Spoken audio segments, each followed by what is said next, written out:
Bonjour chers téléspectateurs, je suis tellement ravi parce que vous êtes très nombreux devant vos postes téléviseurs pour suivre cette émission. Alors, notre émission s'intitule Tes Cinéma. Pourquoi Tes Cinéma? Tes Cinéma veut dire tout sur le cinéma. Alors, durant cette émission, nous aurons la possibilité de vous parler sur les réalités qui se passent dans le milieu du cinéma. Donc, Tes Cinéma est une émission conçue pour informer et instruire la population congolaise sur les réalités du 7e art, ainsi que orienter les fans qui voudront se lancer un jour dans les cinémas. Ok. Alors, durant ce premier numéro, nous allons établir des différences qui existent entre ces trois industries. D'abord, le cinéma. Deuxièmement, la télévision. Et puis, troisièmement, le théâtre. Pourquoi on a choisi de donner cette différence? C'est parce que il y a vraiment des confusions de gauche à droite. Par exemple, lorsque nous voyons nos comédiens, les gens qui font des œuvres, par exemple aussi les gens de Maboké à la télévision, on leur demande des fois qu'est-ce que vous faisiez. Ils ont l'habitude de dire que nous faisons du cinéma. Tantôt ils disent que nous faisons des séries télévisées et parfois du théâtre. Alors, quelle confusion. Donc c'est par là que nous avons l'initiative de créer cette émission. Alors, si je peux vous donner quelques définitions sur ces trois industries, premièrement, nous allons commencer par le cinéma. Qu'est-ce que vous devez retenir du cinéma? Le cinéma, c'est une industrie des hommes d'affaires. Bien sûr, l'industrie des hommes d'affaires, pourquoi? Parce que le cinéma, c'est un business. Alors, dans cette industrie, on produit des films qui sont tournés ou réalisés selon les normes établies par les professionnels du milieu depuis plusieurs années. Ouais. Le cinéma a ses propres normes et le cinéma a des principes, bien qu'il existe quelques similitudes entre le cinéma et la télévision. Alors, c'est ça la définition du cinéma. Maintenant, pour la télévision, il y a aussi une différence, il y a aussi une définition que vous devez retenir. La télévision, c'est quoi? La télévision aussi est une industrie qui a eu pour rôle de médiatiser tout ce qui s'est passé durant la Première et la Deuxième Guerre mondiale. Alors, la télévision ne s'est pas arrêtée là. La télévision, aujourd'hui, est en source de diffusion des émissions, des clips vidéo musicaux, des documentaires et autres, bien qu'elle ait aussi comme devoir d'essayer un peu de concurrencer l'industrie du cinéma. Ça, c'est la définition, ou encore ce que vous pouvez retenir par rapport à la télévision. Ok. Maintenant, je vais essayer encore de définir le théâtre.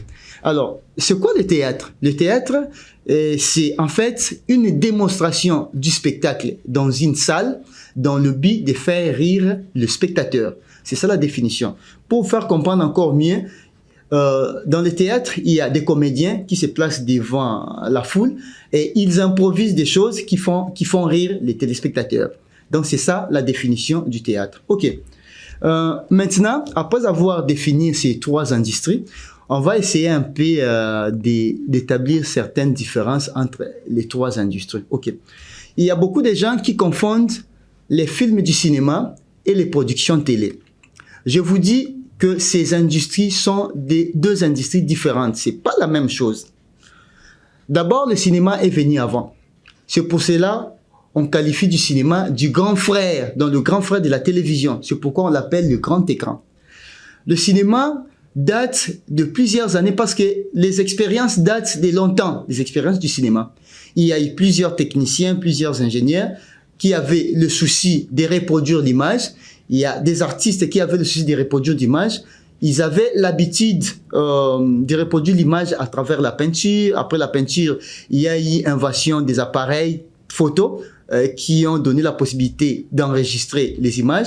Après les appareils photo, il y a eu l'invention des caméras, parce que la caméra, c'est un appareil photo qui donne la possibilité d'enregistrer l'image en instantané, c'est-à-dire photogramme par photogramme, l'image en mouvement. C'est ça. Alors, lorsqu'il y a eu invention de ces appareils-là, les caméras, maintenant, par après, les faiseurs d'images, ceux qui enregistraient des images à travers leurs caméras, ont eu maintenant le souci de diffuser, de montrer aux spectateurs ce qu'ils étaient en train de filmer. C'est là où même on tire l'invention du cinéma. Pour diffuser, il y avait eu aussi quelques ingénieurs qui avaient développé certains matériels qu'on appelle les kinétoscopes. Alors, le kinétoscope, c'est quoi en fait? Le kinétoscope, c'est juste un appareil qui permet de diffuser l'image après avoir filmé. Alors, il y avait deux personnes qui représentent aujourd'hui les inventeurs du cinéma. C'était lorsque ces deux ingénieurs-là avaient diffusé pour la première fois leur film en salle, et c'est alors qu'il y a une naissance du cinéma. Et ces deux ingénieurs il y avait le frère Auguste et le frère Louis Lumière. C'était deux frères de même famille. Alors, le jour où ils avaient diffusé leur film, c'était le 28 décembre 1895. Alors, le 28 décembre 1895 est considéré comme étant la date de l'invention du cinéma grâce aux frères Auguste et Louis Lumière. Par après, il y a eu évolution, d'autres personnes ont commencé à diffuser et jusqu'à ce que le cinéma est devenu aujourd'hui ce qu'il est devenu. C'est ce que vous devez retenir par rapport au cinéma. Mais lorsqu'on fait un film du cinéma, on ne le fait pas que pour faire, on le fait par rapport aux principes. Il y a beaucoup de principes dans l'industrie du cinéma. Pour connaître tous ces principes-là, il faudra apprendre. C'est pour cela que je vous demande de suivre vraiment cette émission à chaque numéro parce que nous allons commencer à évoquer ou encore vous parler de plusieurs choses qui se passent du cinéma. On va commencer à parler du secteur des effets spéciaux, on va parler des réalisateurs, on va commencer à vous parler des acteurs, des différences qui résident entre les techniciens de l'éclairage et les techniciens des sons, etc. Donc c'est ça. La télévision est venue après le cinéma. C'est pour cela que la télévision est appelée petit écran. Pourquoi petit écran?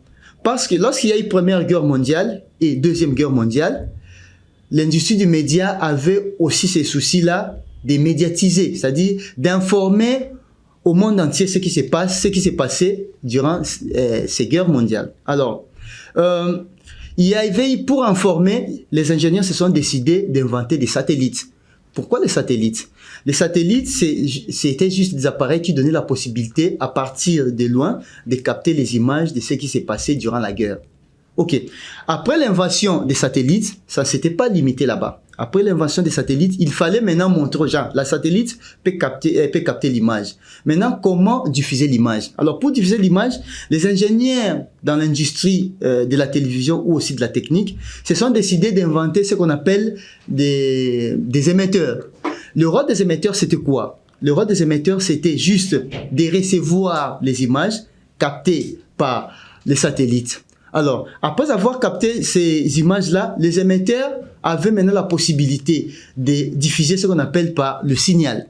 Alors, lorsque les émetteurs diffusent ce signal-là, dans nos maisons, nous, les téléspectateurs, donc les spectateurs de la télévision, pour recevoir les signaux de la chaîne de télévision ou encore d'une chaîne de télévision, qu'est-ce qu'on devait faire? On devait avoir un écran. À part un écran, on devait avoir une antenne. L'écran, c'est pas la télévision en soi. L'écran, c'est juste un matériel qui nous donne la possibilité à visualiser l'image. Pour capter un signal provenant d'une chaîne de télévision, on doit avoir une antenne. Et les antennes qui sont connectées à la télévision reçoivent maintenant les signaux qui nous sont proposés par les émetteurs. Et c'est alors qu'il y a eu invention de l'industrie de la télévision. Et si je peux vous donner une date, la télévision est venue à peu près le 26 ou le 27 janvier 1925, 26 ou 27 comme ça. Donc c'est vers ces années-là que la télévision est arrivée. Donc c'est un peu ça. Donc il est arrivé plusieurs années après le cinéma, d'où le terme de petit écran. Bien qu'elle a été inventée pour médiatiser la guerre mondiale, mais par après il y a eu d'autres diffusions qui ont été ramenées à la télévision, par exemple, les clips vidéo musicales qui s'est diffusés dans des bars aux États-Unis. Lorsqu'il n'y avait pas la télévision, on diffusait des clips dans des bars. Aujourd'hui, ils sont diffusés à la télévision. Il y a à part des émissions, il y a ce qu'on appelle des documentaires qui sont aussi aujourd'hui diffusés à la télévision, etc. Alors, maintenant, concernant le théâtre, c'est une industrie ancienne, mais qui a aussi évolué. Parce que dans tout domaine, il y a aussi ce qu'on appelle par la révolution. Au départ, vers le IVe siècle, le théâtre a été né grâce à des festivités du roi grec, comme j'avais énuméré dans la définition. Mais peu après, lorsqu'il y a eu invention de la télévision, il y avait eu aussi révolution dans le milieu du théâtre. D'abord vers le XVIe siècle, il y a ce qu'on appelle le théâtre classique. Le théâtre classique, c'est du théâtre qui se passe toujours dans la salle, mais sauf que le théâtre classique vient autrement. Là, on n'est pas là seulement en train de démontrer le spectacle, d'improviser pour faire rire le spectateur, mais dans le théâtre classique, des fois, on écrit des sujets qui ont pour rôle de plaider, par exemple, à la cause des opprimés, par exemple. Vous pouvez voir dans les théâtres classiques, il y a toute une foule dans une salle, il y a un petit enfant devant la foule en train de faire du théâtre en disant par exemple « Oh, nous les enfants du monde, nous avons besoin d'étudier, nous avons besoin de la scolarité parce que les études, c'est l'avenir des enfants. » Donc c'est un peu ça c'est le théâtre. Alors, après l'invention de la télévision, le théâtre est aujourd'hui dans la salle, dans la télévision qu'on appelle téléthéâtre. Parce que plusieurs personnes pensent toujours que le théâtre se passe toujours dans la salle, c'est faux. Le théâtre aujourd'hui est filmé et ça se passe aussi dans la salle, d'où on parle du téléthéâtre. Il y a eu aussi le théâtre engagé, il y a eu aussi le théâtre de la rue. Pourquoi on dit théâtre de la rue? Le théâtre de la rue, c'est le théâtre qui ne se passe pas dans la salle, mais plutôt à la rue, dans nos quartiers. Le théâtre de rue a été né aussi, par exemple, pour faire peut-être aussi la promotion des produits de certaines sociétés. Par exemple, on peut avoir une société qui sélectionne quelques comédiens et ces comédiens-là vont dans certains quartiers et ils sont en train d'improviser, de faire rire. Et lorsque la foule viendra pour les suivre, ils vont commencer maintenant à présenter les produits de la société qui les a engagés. Donc, c'est ça un peu la différence entre ces trois industries. Mais après tout, chaque industrie a sa différence. Au théâtre, dans la plupart des cas, c'est l'improvisation. C'est ce que vous devez savoir et retenir. Mais par contre, au cinéma, il n'y a pas de l'improvisation. Au cinéma, tout se prépare.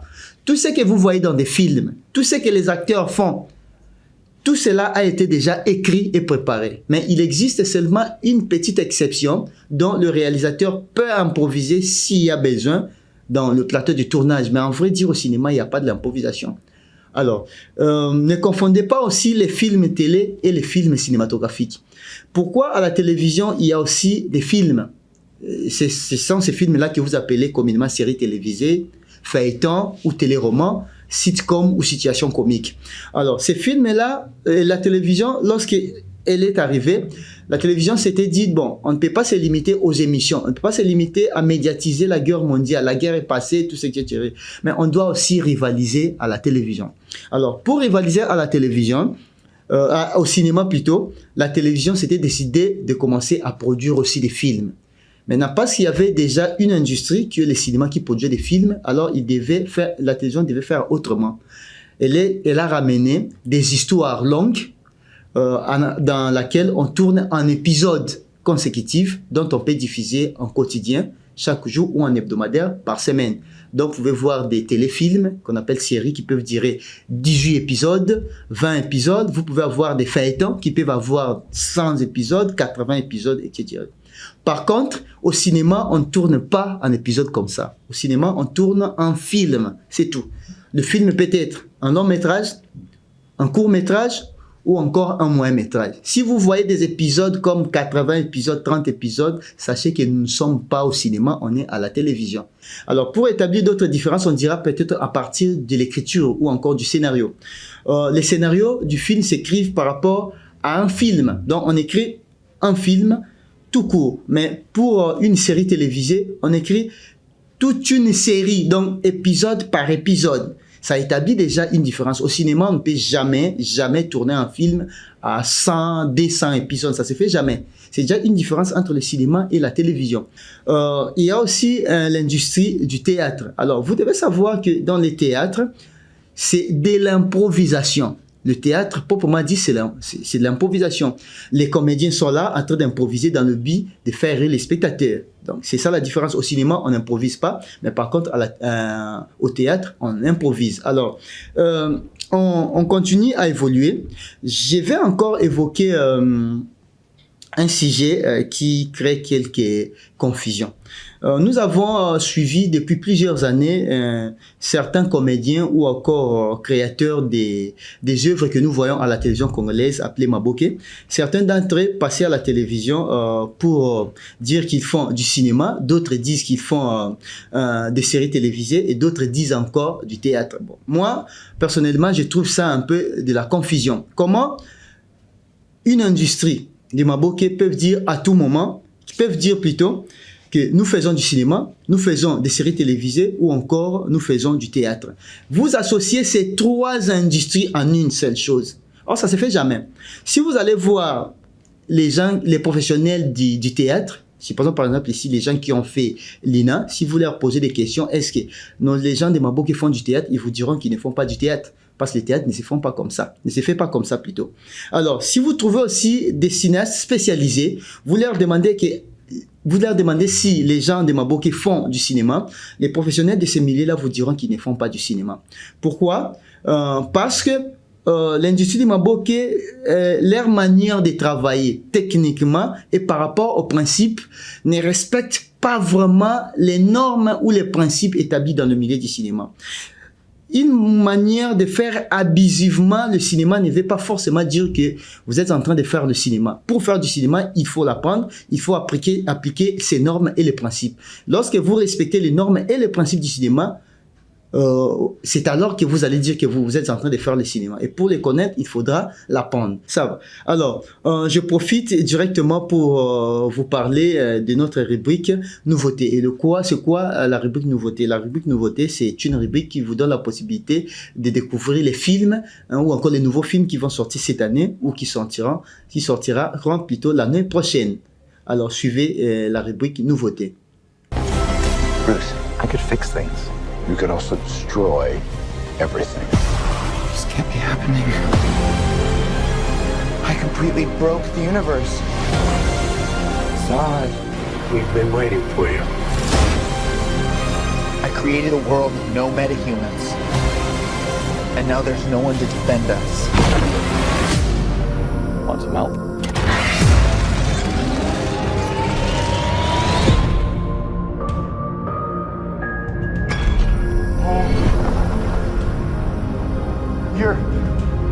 You are? Yeah. I'm Batman.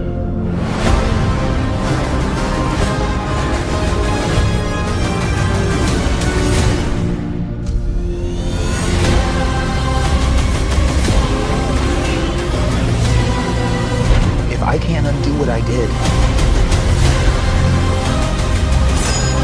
if I can't get back, there might not be a future.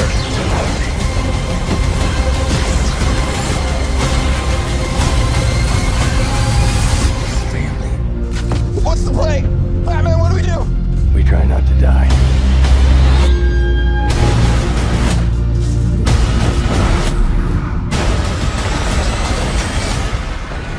It's not Clark.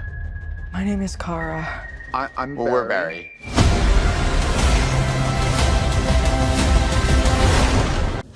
Ok, nous voici de retour à notre émission. Nous continuons à parler dans cette émission. Alors, les gens m'ont demandé si l'industrie cinématographique congolaise existe.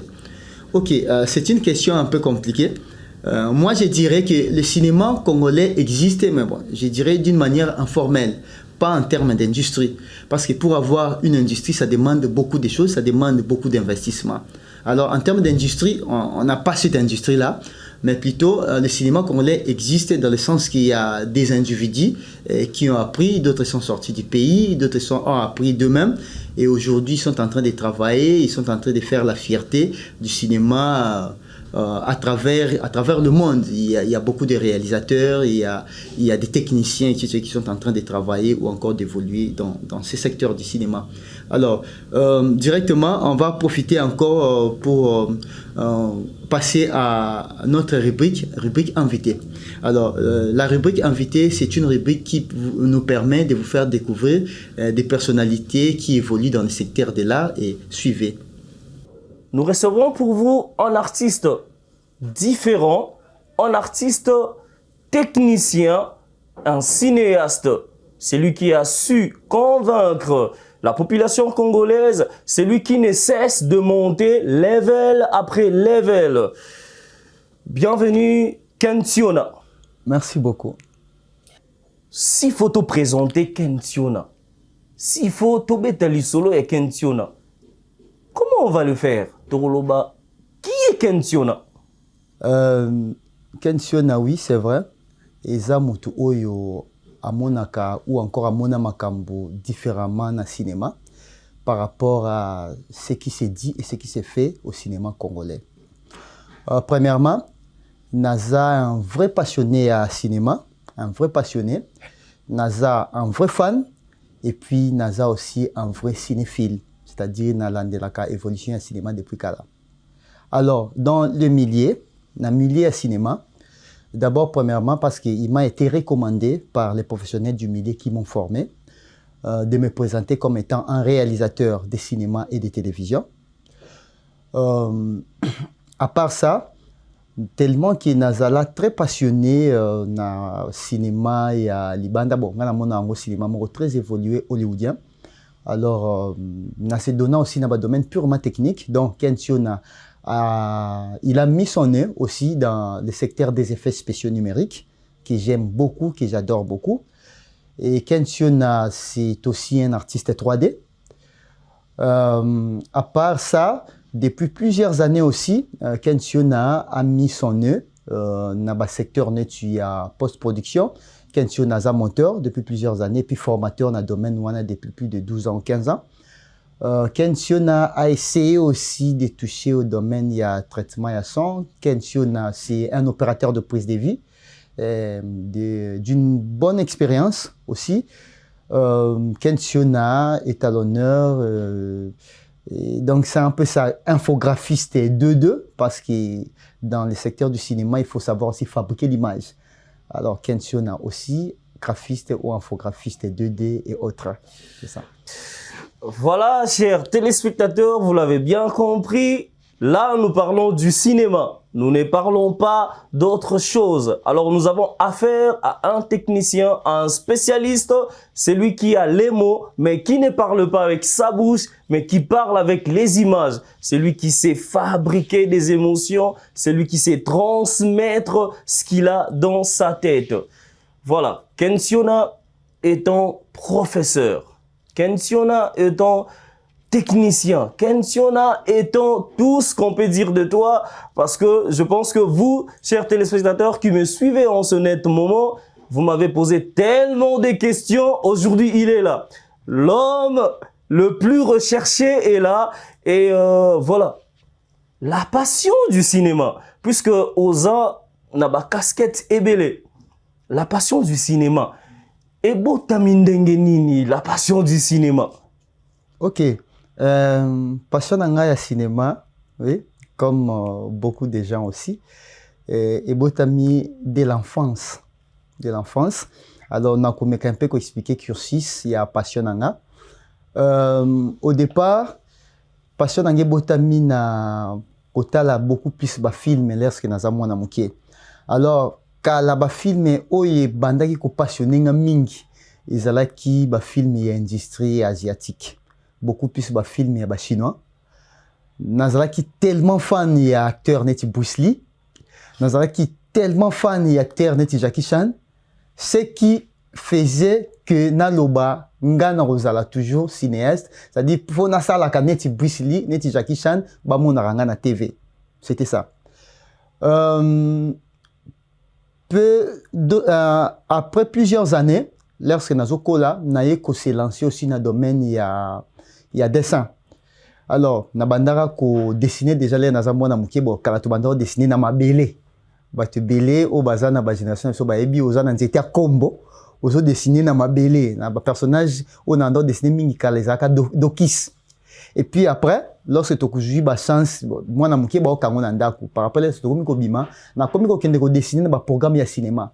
Lorsque je suis affiche de cinéma, et je suis passionné de dessiner sur papier. et j'étais aussi un bon dessinateur sur papier. Et personnage nanga préféré à l'époque au Pénandé ko linga au dessiner mingi za personnage ya film moko ya kala ya mwana moko à l'époque où je pense bandi ko développer technologie ya cybernétique ezaki Bionic Boy. À part ça, on a dessiné Schwarzenegger, Sylvester, Bruce Lee, tout ce qui est tiré. Alors, plus on a dessiné des personnages de cinéma, dans côté film, passion, ils ont continué là. Mais ma plus grande passion sur le cinéma, où il y a une décision vraiment, il faut être cinéaste, c'est lorsque j'avais rencontré, ou encore, lorsque j'ai contre-né face à Terminator. Jonathan la film et Terminator, n'a eu découvrir science-fiction, de naloba qui non, n'a vie, faut na salara ba film et aboye. Et voilà même mon réalisateur préféré jusqu'aujourd'hui a toujours été James Cameron. Merci beaucoup, chers téléspectateurs, car nous sommes arrivés à la fin. Alors, on a besoin de vos conseils. Si vous avez des conseils, écrivez-nous. Parce que cette émission est diffusée à la télévision et aussi sur Internet. Écrivez-nous aux commentaires. Si vous voulez nous appeler pour nous donner des conseils, donnez-nous des conseils en appelant au numéro 085 57 29 066. Restez branchés. Merci à la technique. Merci à la chaîne Balade Monde Télévision. Je profite pour remercier l'homme qui a fait la prise de vie, le caméraman 16. Je lui remercie beaucoup. Je remercie les DG de la chaîne Balade Télévision et autres personnes. Je profite aussi pour saluer